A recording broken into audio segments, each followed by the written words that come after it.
All right, so I've been getting a lot of questions about how to use MySQL Developer or MySQL Workbench to complete the assignments. So I want to step through some things. If you run into any issues with any of the steps that I'm about to demonstrate, please make sure you let me know as soon as possible, just to be sure that you guys are on the right track. So let me start by running. If I can type correctly, MySQL Workbench. And this should be the first screen that pops up when you start MySQL Workbench. You should see a little box here. Might not look exactly the same, but something like local instance. And this name may be different. I think if you're running Windows, the default name of your MySQL server is going to be something like MySQL 56. But if you don't have this MySQL connection box, then there's a pretty high likelihood that something did not go correctly with your installation, and your MySQL Workbench is not linked to your MySQL database. So if you don't have this box, that could be the first indicator that something went wrong, and we need to get down to the root of that problem. If you do have this, that means that MySQL Workbench has detected that there is a MySQL database running on your computer, which is exactly what we want. So let me go ahead and click on it. And it will prompt us for the root password for this MySQL database that we've installed, which hopefully you remember from when you did the installation. If you don't remember this password, odds are you may also need to reinstall MySQL, which is unfortunate, but the MySQL password is very secure. It's intentionally very difficult to change. So it's definitely something that you need to be able to recall. If you're trying to use MySQL Workbench in the lab environment, the root password is going to be crazy8s.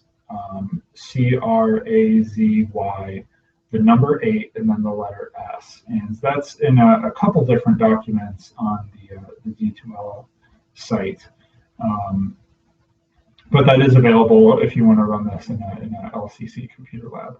All right, so we got that password, and then we can click OK, and that's going to connect us to our MySQL database.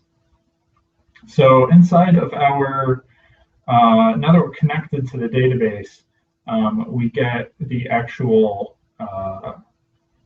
worksheet editor where we can type in SQL commands and execute them from inside of this little worksheet here. Just give this some more space here. We actually don't need this thing on the side. Let's drag that over. So mainly we're going to be working inside this worksheet here for typing our commands. This output section down here at the bottom is going to show us what happens when we run our commands. Over here on the side, we've got a navigator, which I'll refer to periodically. It's going to have some useful information for us. But for right now, basically the first commands that we're going to need to run, we're going to need to create a database schema to work inside of. So I will type the create database command, and I'll just call it something like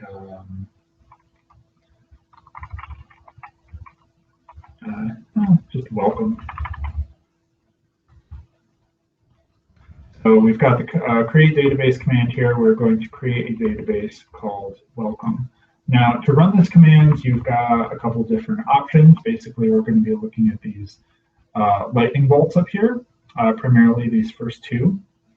The first lightning bolt will run all of the commands in this file, or any commands that you have selected, any commands that you have highlighted to be run. So just as it is right now, we only have one command in the file. So if we click on this first lightning bolt, it will run that one command because it's the only command in the file. So I'll click on that. And then down here in the output section, we will see that the command was executed successfully. Create database welcome. It's got a little green check mark. We can verify that it worked by coming over here into the navigator and going down to the schema section and hitting this little swirly double arrow refresh thing. Okay. And once we hit that refresh, we will see a database schema called welcome pop up in the list. So that just notifies us, that tells us that the database called welcome was created successfully, and we can actually use this to browse all of the tables inside that database, which by default there are none. We haven't created any tables in the welcome database yet.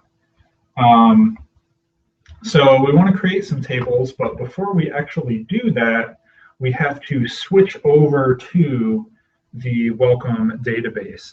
By default, when you connect to your MySQL instance, you're not connected to any particular database. So for example, with assignment 1, you could create the vet database, but you wouldn't actually be connected to it until you type the command use vet. So in this case, we need the command use welcome to switch over to the welcome database. So I've got another command here, and now I have 2 commands in this file. So if I click this first lightning bolt again, it's going to fail because I cannot run the create database welcome command again. The database already exists, so running the command again causes an error. We can't create the same database more than once. And because this first command creates an error, it never even tries to run this second command. So this is where this second lightning bolt comes in. The second lightning bolt executes whatever command that your typing cursor is currently on. So because my typing cursor is on line 3, which contains the use welcome command, if I click this lightning bolt, it'll execute use welcome, and we'll see a little check mark there. We'll also see under the schemas list that the welcome database is now in bold, which indicates that this is the current schema, the current database that we are using, thanks to running the use welcome command. So now that we are using the welcome database, we can create a table inside of it. Create a table called hello, and it will have one column called world.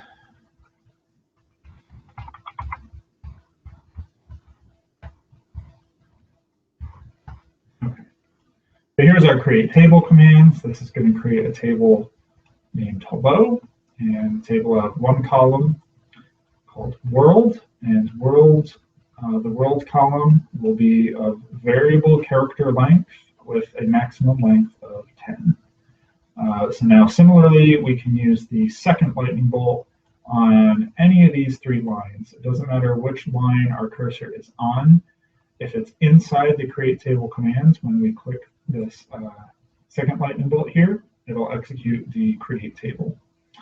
So now if we come over here under schemas and we refresh this again, we'll see a little arrow has popped up next to tables, and we can expand that and see that we have the hello table, and we can expand the hello table and see that it has a column named world. We can also use a select command, star from hello, which will give us all of the data in the star table, or sorry, in the hello table. The star means give us all the columns. So select all of the columns from the hello table. We can run that command.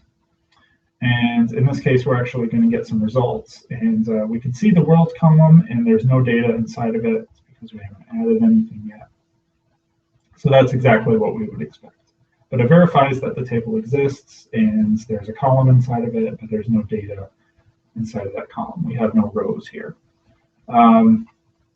So this gets us to about what the requirements are for assignment 1. If I were turning this in as an assignment, I would need to remember to put in my file header, which has a bunch of information. I would also need to remember to label all of my tasks using comments, so on and so forth, right? So we would label all of these, label all these commands and what assignment task they belong to. Now, if we want to verify that this entire sequence of commands is going to work successfully, what we can do is come over here under schemas and we can delete our welcome database. So I'll right click on this and go to drop schema. And what drop schema is going to do is it's going to delete the entire database. It'll basically undo everything that we've just done. So don't do this if you have data inside the database that you actually care about. But if you just want to make sure that your script is going to work correctly, you can drop your database. We'll see that it runs drop database welcome. And that was successful. We can see that welcome has disappeared over here. And now, if we come back to our worksheet, we can click this first lightning bolt again to run all 4 of these commands. So first it will create the database, then it will use the database, then it will create the table, and then it will run select on that table. And we want to run all 4 of these commands in order using this first lightning bolt. We can see down here in the output that when I clicked on that lightning bolt, it ran all 4 commands: create database, successful; use, successful; create table, successful; and then it ran the select, and our results popped back up and they're still empty. And we can come over here to schemas and refresh this. We see that welcome is back, the hello table is back, and it's got its column in it. And so now we verify that this script that we wrote will work successfully from scratch, which is important. It allows us to save this script, and anytime we need to recreate this database and its tables, we can just use this script for doing that. So I can hit this little save here, and save it as Hoffman Z1, which is what I would expect, the file name for my first assignment to be. This will automatically give it the extension .sql, and I'll save that to my desktop. So I've now saved this worksheet that contains all of my SQL commands. And if I go out to my desktop, I can see hoffmanz1.sql, and there is the file that I would upload to the Dropbox for the assignment. So hopefully that clarifies what you can use MySQL Workbench to do. If you're following along with this and you run into any issues with any of these steps, if you are having issues connecting to your local MySQL instance or issues with any of the commands, please let me know as soon as possible so that we can troubleshoot those and keep you guys up to speed.